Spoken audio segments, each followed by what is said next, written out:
അസ്സലാമു അലൈക്കും, നമസ്കാരം. പ്രിയ സുഹൃത്തുക്കളെ, എത്ര ആളുണ്ട് ലൈവില്?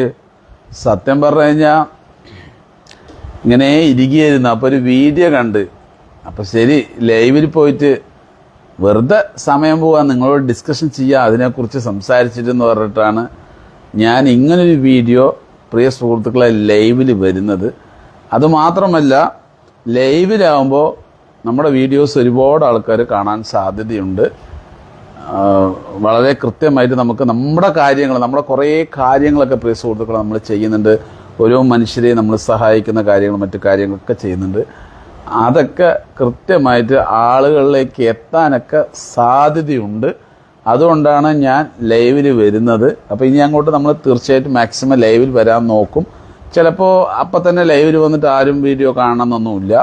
ചിലവർക്ക് കുറേ കേൾക്കുമ്പോൾ പല ജോലി സമയത്തായിരിക്കും, അവർ ചിലപ്പോൾ ലൈവിൽ നിന്ന് മാറിയൊക്കെ പോവാം. എങ്കിലും നമ്മൾ വീഡിയോസ് ഇട്ട് വെച്ച് കഴിഞ്ഞാൽ തീർച്ചയായിട്ടും ഒഴിവുള്ളവർ വന്ന് കാണാൻ സാധ്യതയുണ്ട്, കേൾക്കാനും സാധ്യതയുണ്ട്. എന്തായാലും നമ്മളിന്ന് എന്താണ് ചർച്ച ചെയ്യാൻ പോകുന്നത്, ആദ്യം ഇതൊന്ന് കേൾക്കുക. ശരിക്കും ഇവൻ മരപ്പൊട്ടനാണോ എന്നൊരു സംശയമുണ്ട് കേട്ടോ. ഒന്ന് കേക്ക്. വാദപ്രതിവാദത്തിന് വേണ്ടി ഞാൻ പറയുന്ന ഒരു കാര്യമല്ല. എല്ലാവർക്കും വളരാനൊരു വളം വേണം. എല്ലാവർക്കും. ബിജെപിക്ക് വളരണമെങ്കിൽ ദേശീയത വേണം. ഹിന്ദു മുസ്ലിം വിഭാഗങ്ങൾക്കിടയിൽ ഭിന്നത വേണം. ഇതില്ലെങ്കിൽ ഇവർ വരുത്തി തീർക്കും. ദേശീയതയും ഹിന്ദു മുസ്ലിം വിഭാഗീയതയും തന്നെയാണ് ബിജെപിയുടെ അടിസ്ഥാന വളം. എന്താണ് ഇവൻ പറഞ്ഞ് പ്രിയ സുഹൃത്തുക്കളെ എന്ന് എനിക്ക് മനസ്സിലാകുന്നില്ല. ഇവൻ BJP എന്നൊരു പാർട്ടിയെ സപ്പോർട്ട് ചെയ്യുന്ന ഒരു പാർട്ടിയിൽ നിന്ന് BJPയുടെ കൊടി വെച്ചുകൊണ്ട് BJPയുടെ സപ്പോർട്ട് വാങ്ങിക്കൊണ്ട് മാക്സിമം ജയിക്കാൻ ശ്രമിച്ചു. BJPയുടെ കുറേ വോട്ടുകളൊക്കെ വാങ്ങാൻ ശ്രമിച്ച ഒരു വ്യക്തിയാണ് വന്നിട്ട് പറയുന്നത് BJP എന്ന് പറയുന്ന ഒരു പാർട്ടി വർഗീയത പാർട്ടിയാണ്.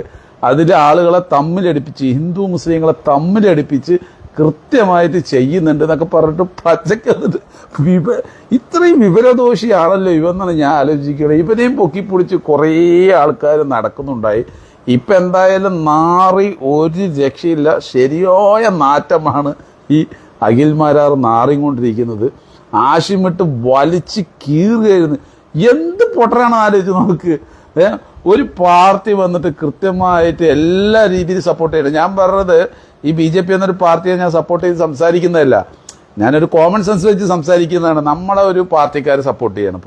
അപ്പോൾ നമ്മൾ ആ പാർട്ടിക്ക് വേണ്ടി പ്രവർത്തിക്കുന്നു, ആ പാർട്ടിക്ക് വേണ്ടിയിട്ട് നമ്മൾ നിൽക്കുന്നു, അങ്ങനെ എല്ലാ കാര്യവും ചെയ്യുന്നു. പെട്ടെന്ന് ആ പാർട്ടിയിൽ നിന്നുകൊണ്ട് നമുക്ക് എല്ലാ സപ്പോർട്ടും കിട്ടിയിട്ട് പിന്നെ ഒരു സുപ്രഭാതത്തിൽ ആ പാർട്ടിയിൽ നിന്ന് നമുക്ക് ജയിക്കാൻ പറ്റില്ല എന്ന് പറയുമ്പോൾ പെട്ടെന്ന് തന്നെ മാറുകയാണ് ആ പാർട്ടി. എന്തൊക്കെ പറയാൻ പറ്റുമോ, അതായത് ആ പാർട്ടിക്കെതിരെ നിൽക്കുന്ന ആൾക്കാർ എന്തെല്ലാം ആരോപണങ്ങൾ പറയുന്നു അതെല്ലാം ഇവൻ പറയുകയാണ്. മരപ്പൊട്ടൻ. ഇതുപോലൊരു മരവാഴ എൻ്റെ ജീവിതത്തിൽ ഞാൻ സോഷ്യൽ മീഡിയയിൽ കണ്ടിട്ടില്ല കേട്ടോ. ഇവനിക്ക് എങ്ങനെയാണ് ഈ ബിഗ് ബോസിൽ 1ാം സമ്മാനം കൊടുത്തെന്നുള്ളതാണ് ഞാൻ ആദ്യം ഇപ്പോൾ ആലോചിച്ചത്. കാരണം അത്രയും വലിയ മരപ്പൊട്ടനാണ്. ഇതിനേക്കാളും ഭേദം നമ്മുടെ ആന്റണീൻ്റെ മകനാണ്. എത്രയോ ബെറ്ററാണ്. പാർട്ടി കയറിയപ്പോൾ പാർട്ടി എന്താണോ പറയുന്നത് അത് കൃത്യമായിട്ട് ചെയ്യുന്നുണ്ട്. വർഗീയത പറയണോ അത് കൃത്യമായിട്ട് പറയുന്നുണ്ട്. അവനോട് എന്ത് പറഞ്ഞോ അത് കൃത്യമായിട്ട് അവൻ കറക്റ്റായിട്ട് പോസ്റ്റ് ഇട്ടുകൊണ്ട് കുത്തിത്തിരിപ്പുണ്ടാക്കിക്കൊണ്ട് കറക്റ്റ് ഇരിക്കുന്നുണ്ട്. ഇവനോട് അത് പറഞ്ഞപ്പോൾ ഇവനക്ക് ആദ്യം തന്നെ അത് മനസ്സിലാകുന്നുണ്ട്. ഇതെല്ലാം അറിഞ്ഞുകൊണ്ടാണ് ഇവൻ പോയിട്ട് അതിൽ തല വെച്ച് കൊടുത്തത്. ഇപ്പം അവൻ പറയുന്നത് എന്താണ്, എന്നെ ആരും ഓപ്പണിങ്ങിന് വിളിക്കുന്നില്ല, എന്നെ മറ്റുള്ള മതത്തിലുള്ള ആൾക്കാർ എന്നെ റെസ്പെക്റ്റ് ചെയ്യുന്നില്ല, എന്നെ എല്ലാവരും ഇങ്ങനെ ഒരുപാട് അടിച്ചാക്ഷേപിക്കുകയാണ്, എന്നെ ഒരു വർഗീയതവാദിയായിട്ട് കാണുകയാണ്, ആനയാണ് ചേനയാണ് മറ്റതാ മറിച്ചതാ എന്ന് വേണ്ട ഇനിയൊന്നും ഇല്ല ഇവൻ കിടന്ന് കരയാത്തത്. അപ്പം ഇതെല്ലാം അറിഞ്ഞുകൊണ്ടല്ലേ നീ അതിൽ പോണ്ട് തലവെച്ചത്. എന്നിട്ട് നീ ഇപ്പം കിടന്ന് കരഞ്ഞിട്ട് എന്ത് കാര്യം? എല്ലാവർക്കും അറിയുന്ന ഒരു വിഷയം തന്നെയാണ്.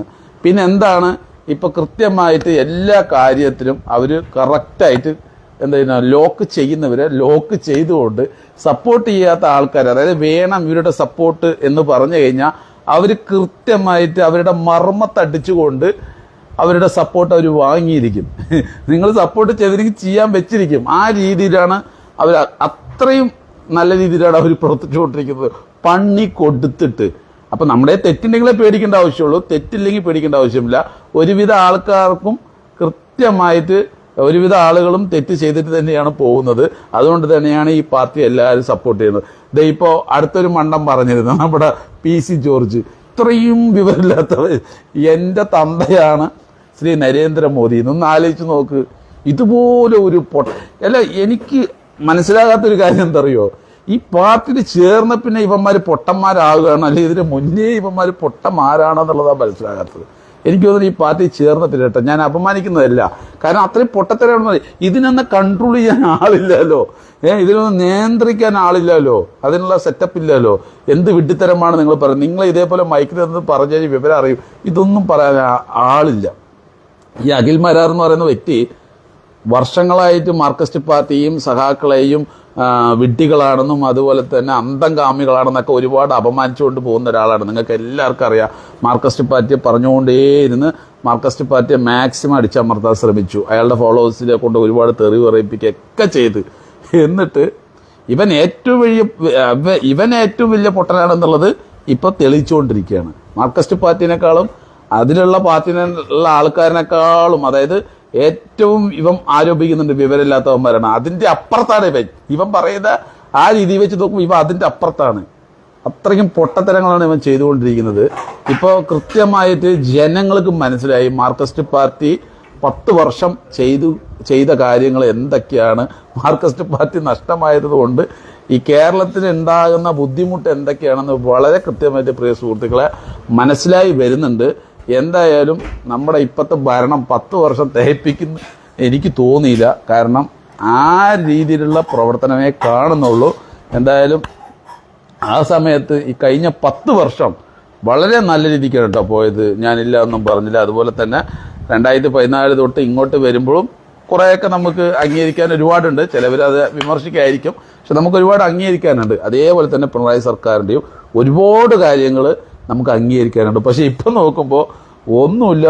ദുരന്തം എന്ന് പറഞ്ഞു കഴിഞ്ഞാൽ ഒരു രക്ഷയില്ല, ലോക ദുരന്തമാണ്. പിന്നെ അങ്ങനെ പോകുന്നതെന്ന് മാത്രം. നമ്മുടെ കയ്യിൽ ഇപ്പോൾ ഒരു സാധനം കിട്ടിക്കഴിഞ്ഞാൽ നമ്മൾ എന്ത് ചെയ്യും?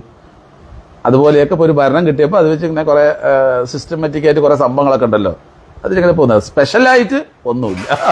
സ്പെഷ്യലായിട്ട് എന്താണ് ഉണ്ടെന്ന് ചോദിച്ചു കഴിഞ്ഞാൽ സ്പെഷ്യലായിട്ട് ഒന്നുമില്ല.